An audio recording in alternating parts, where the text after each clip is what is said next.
Hola a todos y todas, ¿cómo están? Muy bienvenidos a un nuevo capítulo de Cirugía al Día. Hoy tenemos un tremendo capítulo de una patología muy prevalente y con un gran invitado. Diego, ¿cómo estás? Wenceslao, ¿qué tal? Oye, feliz de estar acá, un nuevo capítulo de este podcast que busca generar una instancia donde conversemos sobre cirugía, conversemos sin tapujos, sin prejuicio, se hagan las preguntas que salgan y tener gente obviamente especializada que nos ayude a ir resolviendo esas pequeñas dudas que tenemos que no están en los libros, sino que aparecen en esas conversaciones de pasillo, esas conversaciones ante el pabellón y poder compartirlas con todos ustedes. Aquí estamos, Wenceslao, muy bien. ¿Cómo te ha ido a ti en tu pega, en tu trabajo? Bien, contento, llegando de Viña, pero tengo que partir de vuelta corriendo para allá. ¿Tú qué tal, la familia? Duro, espero que esté el tráfico amigable.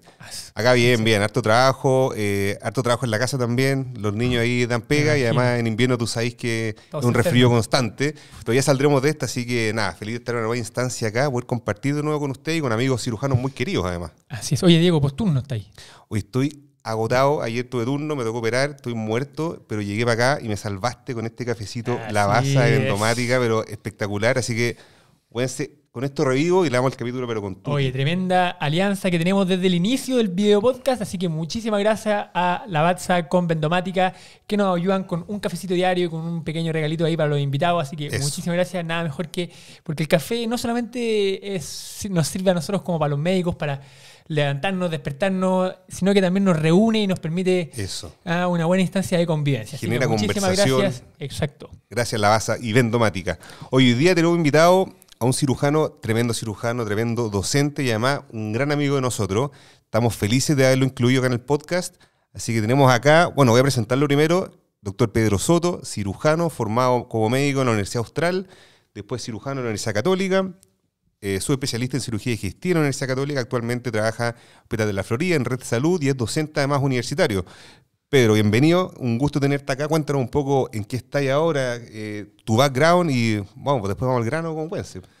Bueno, muchas gracias por la invitación a este tremendo podcast. Efectivamente, soy médico de la Universidad Austral, en Valdivia, y luego hice mi formación de cirugía general y posteriormente cirugía digestiva en la Universidad Católica. Actualmente trabajo en el Hospital de la Florida. También trabajo en el programa de trasplante hepático del Hospital Sotero del Río, principalmente en los procuramientos hepáticos, y también trabajo en Clínica Red Salud Santiago. Así que feliz de estar acá con ustedes. Oye, ¿qué más credenciales para partir el capítulo? O sea, estamos aquí, estamos listos ya. Oye, Pedro, bueno, a lo que nos convoca, pues. Cuéntanos un poquito, entonces, ¿cómo definirías tú una colecistectomía difícil? ¿Hay algún predictor? ¿Cómo te enfrentas tú a una colecistitis aguda? De repente, ¿y en qué te fijas? ¿Y cuándo piensas que puede estar complicada? A ver, ¿cómo lo definiría? Creo que una colecistectomía difícil es aquella en la cual existen diversas condiciones o hallazgos intraoperatorios en los cuales la disección es compleja, o el tiempo quirúrgico va a ser prolongado o hay mayor riesgo de complicaciones. Existen distintas escalas, pero que en la práctica no se utilizan mucho. Está de más decir de que nosotros en Chile, cualquier cirujano que trabaja en Chile, se ha enfrentado todas las semanas a un número importante de colecistitis aguda, pero en la práctica no se utilizan. ¿En qué cosa uno se fija? Hay algunos factores de riesgo que están demostrados, por ejemplo, pacientes añosos, pacientes hombres, pacientes que llevan mucho tiempo con una clínica de colecistitis aguda. Son pacientes que uno sabe que va a tener más riesgo de complicaciones. O pacientes con laparotomías previas también. Oye, Pedro, tengo una pregunta, porque generalmente operamos harta vesícula y uno se da cuenta que está difícil cuando ya la operaste. Tú mencionaste que no se usaba mucho. ¿Tú crees que deberíamos usarlo más? ¿Debería ser algo que tengamos todo interiorizado de clasificar el score de las vesículas? ¿O por qué crees tú que no lo usamos? ¿Será porque hacemos mucho y simplemente acá tenemos más experiencia? Puede ser por eso. Creo que acá en Latinoamérica, en Chile sobre todo, la experiencia que tenemos los cirujanos en patología biliar es muy amplia. Y lo más importante, creo que no nos cambia mucho la conducta. O sea, entre tener una vesícula aguda inicial o un plastrón vesicular o un empiema o una vesícula perforada, probablemente el manejo va a ser similar. Perfecto. Así que por eso creo que no tiene mucha utilidad. Oye, y bueno, tú mencionaste un poquito el tiempo de evolución. ¿Ya? Y en Chile efectivamente pasa que es tan prevalente la patología biliar y que de repente se nos acumulan un poco las colecistitis agudas por operar. Y hay en algunos centros que incluso durante las noches es preferible no entrar a una colecistectomía por el riesgo de las complicaciones y no tener a quién llamar o a quién acudir. Entonces, ¿hay algún plazo que tú digas, oye, mejor esta vesícula dejarla enfriar, antibióticos full y diferir la colecistectomía? A ver, en general hay muchos estudios que hablan de que entre más tiempo espera el paciente en ser operado, aumentan los riesgos. Decirte un día preciso es difícil, pero yo diría que después de 5 o 7 días uno es mejor enfriar la vesícula antes de operarlo porque si no aumenta mucho el riesgo de complicaciones. O sea, tú recomendáis, típico que no llega el turno y te dicen, esta es la lista de pacientes a operar y tiene una vesícula esperando 6 días. O sea, uno como cirujano debería decir, oye, ¿sabéis que este paciente no se opera, manejo médico, antibiótico? Probablemente sí. Salvo que exista alguna condición asociada a este paciente que le confiera mayor riesgo.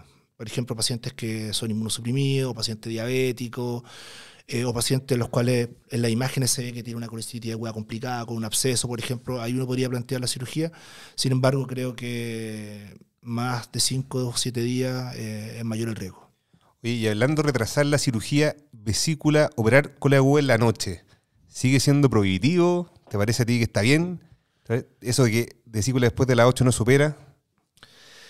A ver, hay un estudio reciente que probablemente muchos han leído y que habla de que no aumenta el riesgo de complicaciones operar vesícula en la noche. Sin embargo, es una cirugía que no es una emergencia en general, que muchas veces son cirugías laboriosas que requieren muchas horas, que requieren una concentración importante. Son cirugías que muchas veces tú necesitas pedir ayuda o necesitas recursos adicionales como son la colegiografía intraoperatoria, por ejemplo. Por lo tanto, me parece que lo ideal es no operarla de la noche. Perfecto. Oye, Bien. y bueno, a ver, ya pasamos un poquito a lo preoperatorio, pero ahora ya vas a operar una vesícula de un hombre añoso, un par de días de evolución, tiene un escáner más o menos que se viene difícil. Entonces, ¿cómo planificas tú una colecistectomía difícil? ¿Cuándo piensas tú que de repente, oye, voy a operarlo yo, de repente se lo voy a dejar quizá a un becado de primero, a un becado de segundo, un becado de cero, a un cirujano, etcétera? ¿Cómo te planificas tú para una colecistectomía difícil? A ver, yo creo que la planificación parte en el preoperatorio. O sea, es súper importante ver las imágenes. La mayoría de las veces vamos a tener disponible una ecografía. Y es distinto tener, por ejemplo, una vesícula, una ecografía que diga que tiene un paciente con un cálculo impactado en el bacinete, un cálculo único de 3 centímetros impactado en el bacinete, versus un paciente que, por ejemplo, tiene colitiasis múltiple o microlitiasis. O vamos a tener un escáner. En el escáner muchas veces uno puede ver la vía biliar, puede incluso ver el cístico y puede ver las variaciones anatómicas de la arteria hepática que también tienen importancia cuando uno opera una vesícula. Por ejemplo, una de las operaciones más importantes de la arteria hepática es cuando la arteria mesentérica, la arteria hepática derecha proviene de la arteria mesentérica superior y ahí habitualmente la arteria cística pasa por debajo del cístico y no por sobre el cístico como se ve habitualmente. Entonces cuando uno de repente está entrampado, cuando el calor está complejo, ver las imágenes preoperatorias creo que ayuda bastante. Perfecto. Oye, y siempre, mencionar quizás de repente siempre es útil tener la mesa disponible para hacer una colangiografía. Sí, en general, una vez que ya vi las imágenes preoperatorias y uno ya está por operar al paciente, creo que es fundamental y el consejo que siempre le doy a todos los residentes es que el paciente tiene que estar preparado, la mesa tiene que estar preparada para hacer una colangiografía. O sea, siempre hay que pensar de que en una cole aguda uno pudiera eventualmente hacer una colangiografía intraoperatoria. En muchos centros, de hecho, es de rutina, se hace de rutina una colangiografía en las colecistitis agudas, lo que me parece que es adecuado. Pero siempre, el brazo izquierdo adentro también, en el caso que requiera, por ejemplo, una CPRE de urgencia, que también puede pasar, pero es algo que no hay que olvidar nunca. Oye, hablando de posición del paciente y mesa, ¿americana o francesa?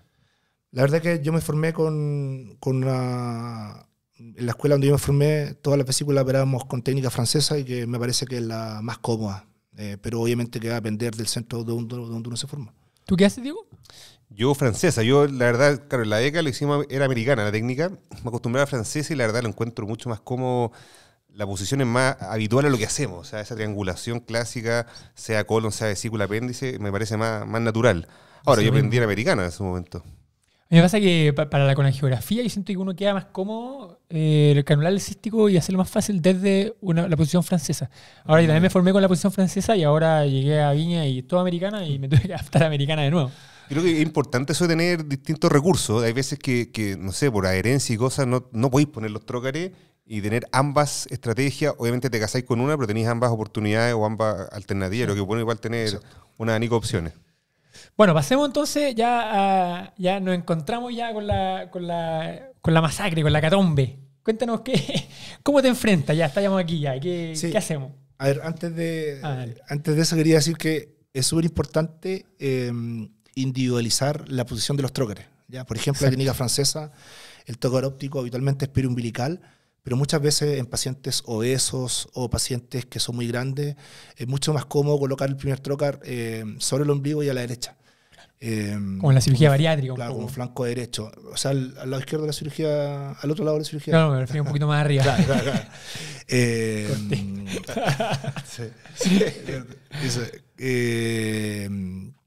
También yo sugiero una cola aguda, tratar de ocupar una óptica a 30 grados. Creo que es mucho más cómodo, se ve mejor. Y también tener un instrumental adecuado. Oye, Pedro, no sé si queréis comentarlo después o tener alguna opinión al respecto, porque en esta preparación también muchos se habla actualmente del verde indocianina en la cirugía biliar. Oye, usa el verde, se ve la vía biliar. ¿En qué estamos en eso en Chile? ¿Se recomienda? ¿Deberíamos tenerle la urgencia como un insumo más?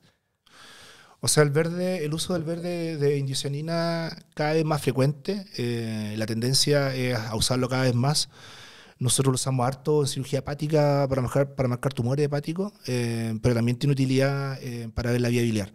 Se puede ocupar en intraoperatorio, bien endovenosa. Yo sé que hay centros en Chile que lo usan de rutina, pero obviamente hay que sopesar los costos que esto tiene. Claro. No es barato, cada ampolla vale aproximadamente 140.000 pesos, algo así. Por lo tanto, creo que... No, necesitáis la torre también, con la fibra. Claro. Exacto. Pero yo creo que es un recurso útil. Por ejemplo, se usa mucho en los pacientes que son donantes vivos de hígado para hacer la sección de la vía biliar, es de mucha utilidad. Entonces, ahora ya, ¿cómo enfrentas tú esta vesícula difícil? De repente un buen plastrón ahí. ¿Qué herramientas tener a mano? ¿Qué pedirle a la arsenalera que nos tenga a mano? Al tiro conectar el agua, o sea, el suero en realidad. ¿Cómo te planificas tú ahí ya una vez que estás dentro de la cirugía? A ver, creo que hay varias maniobras que uno puede utilizar en la cirugía en estos casos. Por ejemplo, creo que es súper importante la hidrodisección. Hay que tratar de evitar el uso de la pinza Maryland. Hay que ser muy cuidadoso con la disección del pedículo vesicular. Cuando hay una vesícula tensión, un hidrópisis vesicular, también es recomendable puncionar la vesícula, creo que también facilita bastante la colecistectomía. Oye, yo ahí deja de interrumpirte, pero no sé si les pasa el problema que ¿por qué nunca la manguera aspiración calza con el punzón? ¿Eso a ustedes les pasa en su centro? Como que yo, no en el lugar en que he estado, pasa muchas veces. Y sí, yo de verdad... Uno termina quemando con el hook. Sí, tal cual, y vendiendo la aspiración directa. Sí. Bueno. Eso pasa. Sí, no, yo te juro que donde he estado siempre pasa lo mismo. ¿No? Sí. Es genial. Es muy cierto. Sí, y otra cosa que yo también recomiendo mucho, si está disponible, es la pinza bipolar. La verdad que yo soy fan del bipolar. Creo que ayuda mucho porque cuando hay un sangrado se puede quemar de manera mucho más selectiva y que también nos sirve para disecar. Así que creo que... Oye, eso el bipolar es algo nuevo. ¿Eh? Yo no, o sea, tal vez ustedes como digestivo lo usan, pero claro, nosotros en la formación habitualmente Hook, Merida en algunos casos, pero no estamos tan familiarizados con ese uso en vesícula. Depende del centro. En general, donde me formé se usaba mucho. Mira, interesante. Y en cirugía hepática se usa mucho también. Ya. Oye, bueno, entonces se dificulta la visión del triángulo de seguridad, tiene ahí, está aplastronado el pedículo. ¿Cómo afrontarlo? ¿Qué maniobra haces aparte de por el fondo? Sí, la verdad que cuando uno ve que el pedículo vesicular está complejo, es recomendable irse en directa, o sea, del fondo hacia el bacinete. Claro. Y cuando la verdad que uno tiene muchas dudas, una cosa que puede hacer, que siempre se recomienda, es pedir ayuda, ¿cierto? No está de más para la cirugía o enviar un video a alguien con más experiencia o que alguien con más experiencia entre el pabellón y decirle, mira, lávate, toca acá, ¿qué te parece? Y si no, una alternativa que uno puede hacer es hacer una colecistectomía parcial. Creo que se usa poco en Chile, pero deberíamos usar más. Oye, bueno, y siguiendo con la colecistectomía parcial, algunos detalles, algunos tips. En el fondo hay formas de hacer una colecistectomía subtotal, donde cortar, fenestrar, reconstituida. ¿Cómo lo haces tú? Sí, en general en la literatura se describen dos formas, una que es la fenestrada y otra que es la reconstituida. Es la segunda, la reconstituida, en la cual hacemos la mayoría. La verdad que la otra no la he visto muchas veces. Y que básicamente consiste en cortar a nivel del pacinete, tratar de extraer los cálculos, es súper importante, y cerrar la vesícula. Y eso puede ser con sutura mecánica o con puntos o con un endoloop, y siempre dejar un drenaje. ¿Tú las que has hecho subtotales, con qué lo has cerrado? Con dos tipos primero con sutura mecánica o con puntos, me da más confianza. Punto grueso, sí, un Big 13. Pero sí o sí sacar todos los cálculos, sí, eso es como importante. Mandatorio. Es importante sacar los cálculos, tratar de ver el ostium donde debería estar el cístico, idealmente hacer una colangiografía por ahí, y cerrar. Y eso, como te digo, puede ser o con punto, o con endoloop, o con sutura mecánica. Oye, y uno al hacer una parcial, uno dice, chuta, le dejé vesícula al paciente, ¿no? Hace como la analogía al muñón apendicular y como le dejé vesícula, no resolvió el problema y eventualmente a seguir complicándose. ¿Cómo le respondemos a ese cirujano que está ahí asustado y dice, bueno, la corto por la mitad nomás? Sí, lo que pasa es que uno cuando decide hacer una colecistectomía parcial, lo que quiere es salir de la urgencia. Y ese paciente es probable que más adelante haga una colecistitis del muñón, y eso puede pasar, pero en ese momento es mucho más seguro para el paciente hacer una cole parcial a tener una lesión de vía biliar. Totalmente de acuerdo, claro. Colecistostomía, ¿te encontraste en el escenario donde entraste y viste una vesícula que es inoperable, por así decirlo? Querí decir, ¿sabes que esto lo pincho, lo dreno y me voy? ¿Cómo hace eso? Probablemente lo que haría es puncionar el fondo vesicular y ahí dejar un drenaje idealmente un drenaje aspirativo. Creo que eso te saca de la urgencia y te evita tener complicaciones. Oye, ¿el drenaje lo fijáis en la pared de la vesícula, que adentro nomás? Lo puedes dejar adentro. Cuando lo hacen los radiólogos, lo que hacen habitualmente es dejar un drenaje tipo Penrose. O sea, perdón, tipo pigtail, y tú lo puedes dejar dentro de la vesícula y después fijar afuera de la pared. Eso, bien. Oye, y eso es transparente hepático a través del hígado. Nosotros no lo atravesaríamos al hígado, lo haríamos directo a la vesícula, digamos. Claro. O sea, yo me refiero a si uno se encuentra como cirujano en esa situación. Claro. Oye, bueno, yo creo que lo más temido y lo que cada uno de los cirujanos que nos enfrentamos a vesículas de la urgencia, que de repente están complicadas, es lesionar la vía biliar, ¿no es cierto? Lo que clásicamente se dice es que la colangiografía no previene la lesión de la vía biliar, sino que simplemente nos ayuda a identificar la anatomía y a tener herramientas intraoperatorias. Pero entonces, ¿cómo se hace una colangiografía intraoperatoria? ¿En qué te fijas? Y en el fondo, si es que no logramos tener el pedículo, la visión de seguridad y el cístico disecado, ¿cómo hacemos la colangiografía finalmente? A ver, yo creo que hay dos cosas. Primero, hay que saber hacer una buena colangiografía, pero más difícil aún es saber interpretar bien una colangiografía intraoperatoria. Claro. Yo creo que eso es más complejo.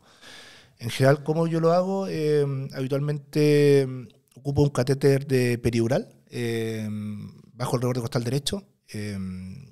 Por ahí ingreso al catéter, le pido al ayudante que traccione el bacinete y con las dos manos disponibles movilizo. Oye, ¿aún teniendo pinza de colangio, preferís? Yo prefiero hacerlo así. Para mí me parece que es más cómodo. Sobre todo una colecistitis aguda creo que es más cómodo, te da más alternativa. Y por ahí introduzco el catéter. No es necesario introducirlo tanto, sino que lo suficiente para que no filtre el medio contraste. Generalmente lo que hago es diluir el contraste 50-50 y por ahí hago la colangio. Es súper importante que se tenga que contrastar toda la vía biliar, que uno vea que el contraste pasa hacia el duodeno, pero también es importante que se contraste la vía biliar intrahepática, que muchas veces uno solamente se queda tranquilo contrastando hacia distal, pero es importante ver hacia proximal. Oye, y si es que uno no tiene el cístico, si es que uno no hace la clásica colangio ahí, que es más fácil, ¿cómo se puede hacer? Por ejemplo, uno puede hacer O sea, la colecistectomía parcial, uno identifica el ostium. Claro, uno puede hacer eso, en el fondo abrir la vesícula, identificar el ostium y por ahí colocarle el catéter y tratar de hacer la colangio. Oye, aprovechando, Pedro, que tocaste el tema de la colangiografía, tiene una paciente con colecistitis, un paciente que tiene un perfil hepático colestásico, una vía biliar dilatada en la ecografía. le pediste colangioresonancia y te dice negativa. ¿Le hacía igual la colangio intraoperatoria? ¿Que hay con la duda así, necesito confirmarlo o confiáis 100% en la colangioresonancia? En general, si tengo la disponibilidad de hacer una colangioresonancia y es reciente, o sea, me refiero a 48, 72 horas antes de la cirugía, creo que no le haría una colangiografía. Porque si no sería agotar más recursos, más tiempo. Bueno, yo creo que vamos llegando a la pregunta que nos falta, que es, que se ve en todas las becas, en todas las residencias. ¿Vale la pena convertir? Sí, esa pregunta es interesante porque yo creo que hay un cambio de paradigma en los últimos años, claro, donde la conversión ya no significa una cirugía más fácil. Todos nosotros hemos sido formados en la época laparoscópica, donde la verdad enfrentarte a una cirugía abierta es más difícil al final. Exacto. Entonces cuando uno escucha, oye, conviértela, muchas veces para nosotros, oye, eso es más difícil que el laparoscópico. ¿En qué casos crees tú que o recomiendas convertir, digamos? De acuerdo con lo que dice Diego, o sea, hoy en día la exposición que tiene un cirujano en general a una colecistectomía abierta es muy baja. Por lo tanto, creo que, en mi opinión, hay dos casos en los cuales yo recomendaría convertir. Número uno, en caso de que haya un sangrado que sea difícil de controlar por vía laparoscópica, ¿ya? Muchas veces puede sangrar el lecho, y en el lecho hay ramas terminales de la vena hepática media que pueden sangrar mucho, y ahí recomendaría convertir, o si es que no tengo las habilidades técnicas para poder parar el sangrado. Y en otros casos creo que cuando hay un síndrome adherencial importante, adherencia firme del duodeno, del colon hacia la vesícula, en la cual hay riesgo de lesionar algún intestino, creo que también se puede convertir. Pero creo que pocas veces la conversión te ayuda realmente a sacar adelante la cirugía. Oye, ¿qué incisión? Yo creo que una buena incisión que te da una buena exposición es una laparotomía de Kocher. Una laparotomía de Kocher amplia, con eso anda bastante bien. Oye, considerando la poca exposición, que estoy totalmente de acuerdo, ¿algún tip o comentario cuando así la laparotomía de Kocher de exponerte, mira, siempre pide tal valva, siempre hasta el movimiento y con eso tenés la visión óptima? A ver, primero, ideal tener dos ayudantes, ¿cierto?, que nos puedan ayudar a separar. Si está disponible, tener algún retractor tipo Thompson o Omnitrack también es ideal. En el caso que estemos en un hospital que no tenemos ese tipo de retractor, lo que uno tiene que hacer es pedir una valva de pared ancha y amarrarla a un arco duro, un doble arco. Claro. Luego es importante bajar el falciforme, y para exponer mejor la vesícula lo que uno hace es meter la mano sobre el lóbulo hepático derecho y colocar compresas como vienen, unas 3 o 4, cosa de que se te presente mejor la vesícula, ¿ya? Y que se disponga bien el campo, el pedículo hepático, bajarlo e ir secando de manera cuidadosa, tratando de llegar a tener una visión crítica de seguridad. Bien, gracias. Oye, bueno, otro caso. A ver, de repente, y de hecho nos pasó, ¿te acuerdas? Sí.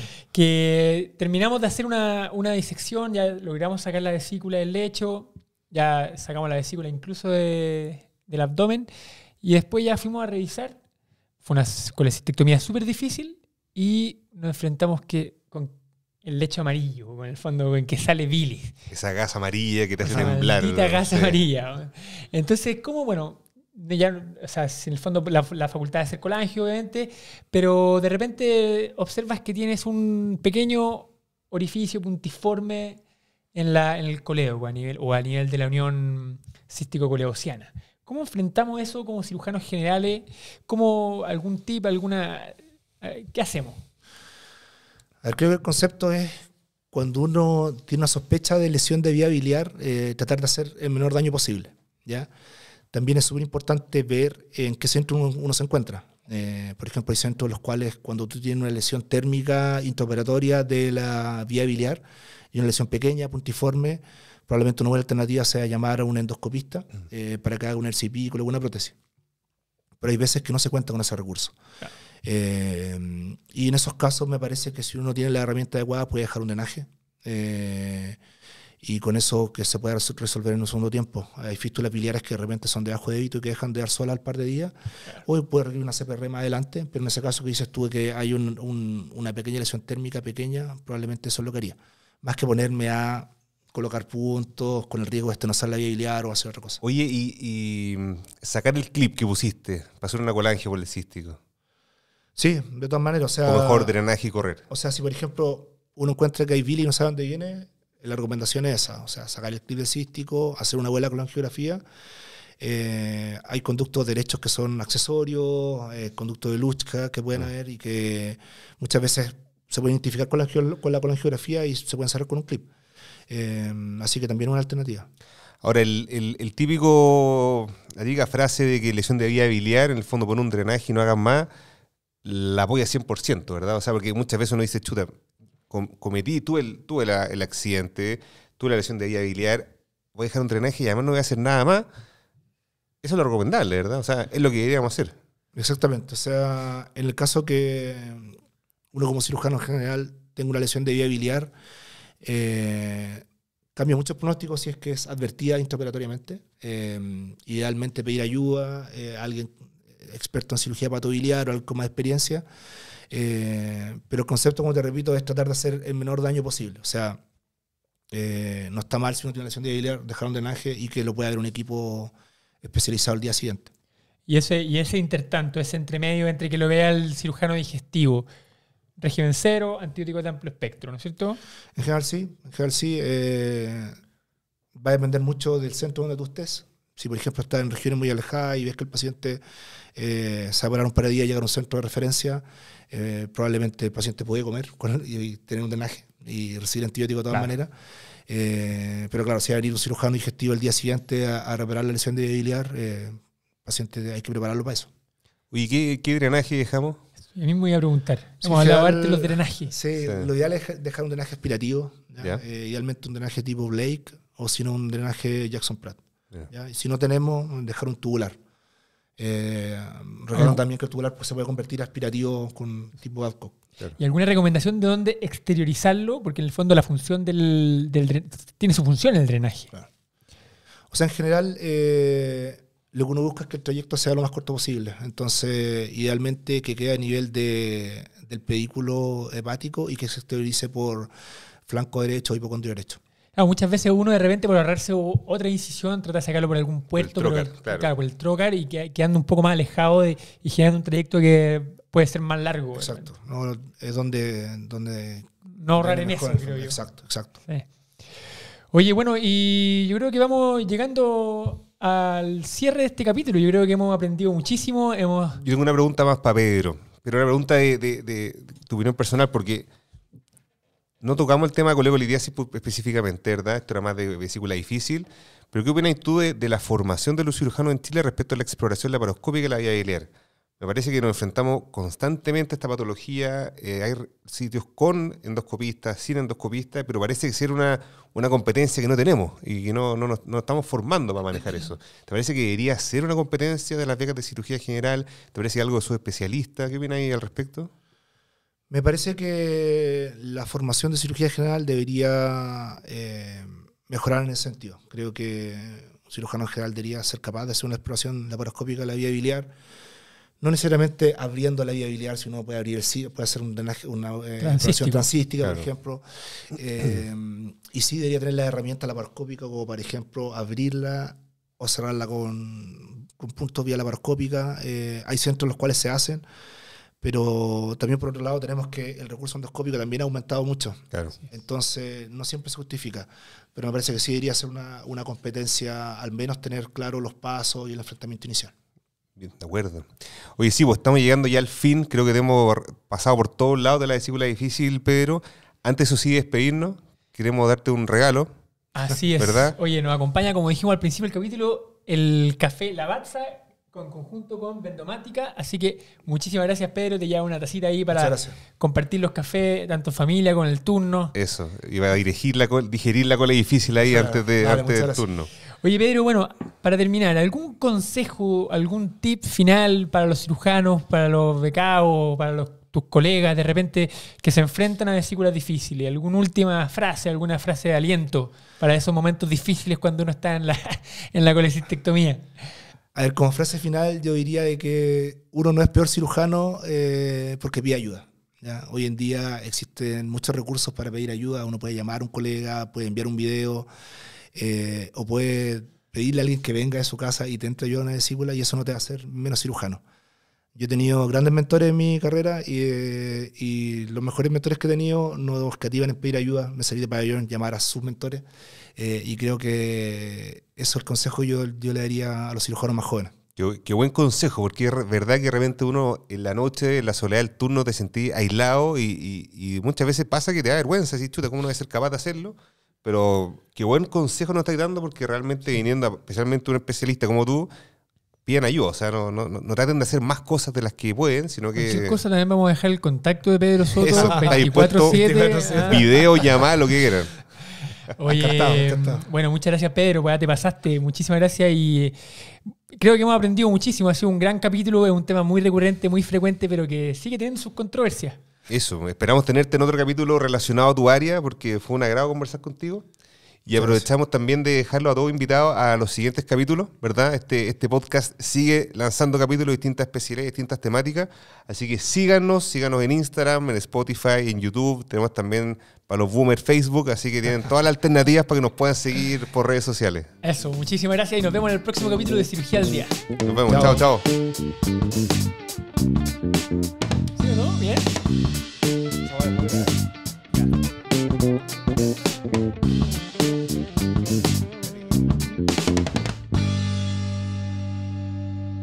A ver, yo como frase final diría que uno no es...